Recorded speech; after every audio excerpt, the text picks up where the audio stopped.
in their urban renewal projects. From my research, Roanoke, Virginia is the only city that has had more than one urban renewal project. Newark, New Jersey, Pittsburgh, Pennsylvania, places like Atlanta and Durham, North Carolina had one. Roanoke, now this is small town, Southwest Virginia, Roanoke, had 3 urban renewal projects. Commonwealth project started in 1955. That's where your Civic Center comes in at. That's where the interstate comes in. The Kimball project, that's where the gas company comes in. The post office, Ford Motor Company. And I like to make this joke sometimes, when you go get a biscuit at McDonald's, that's where urban renewal impacted you. Gainsboro is the longest lasting urban renewal project. And if you ask me my opinion, it's still going on today.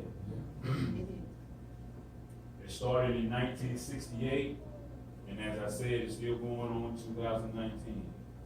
And it's going on because Gainsboro is the closest neighborhood to downtown Roanoke. I asked a city official, won't call any names, how many people lived in downtown 20 years ago? He said 2. How many people live there now? Over 2,000. So you can just imagine the importance of downtown Roanoke and Gainsboro being the closest neighborhood to downtown Roanoke.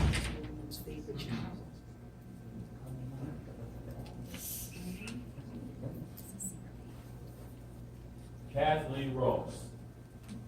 When I was growing up, the person who you did not want to fight, mess with, who was toughest on the block, we called them the hardest on the block. Kathleen Ross, I like to call her the hardest on the block. She was a small, petite woman who raised her family well, who, when urban renewal came to the Civic Center, she refused to sell her home. And what they did was, they built the Civic Center around her home. Her home was on the left side of this picture of the Civic Center, across the street from the post office. Her son said that the mayor of Roanoke used to come and knock on her door and say, "Mrs. Ross, are you ready to sell?" No.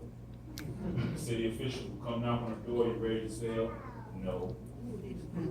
And she was an elderly woman, and she said, "I'm not selling my home until you give me what I think it's worth." And for 20 years, they would not give her what she thought her home was worth. Eventually, they wore her down, and she sold her home. And she moved in with her son in the Rugby area of Roanoke.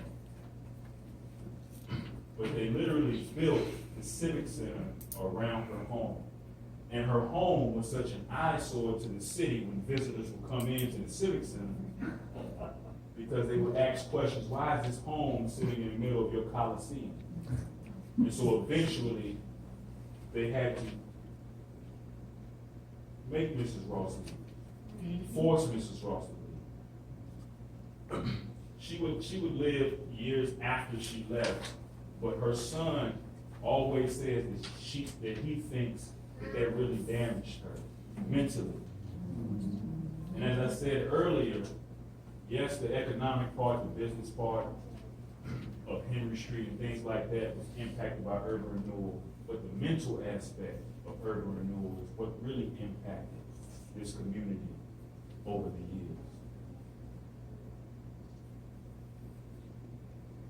And this is my favorite part to talk about again.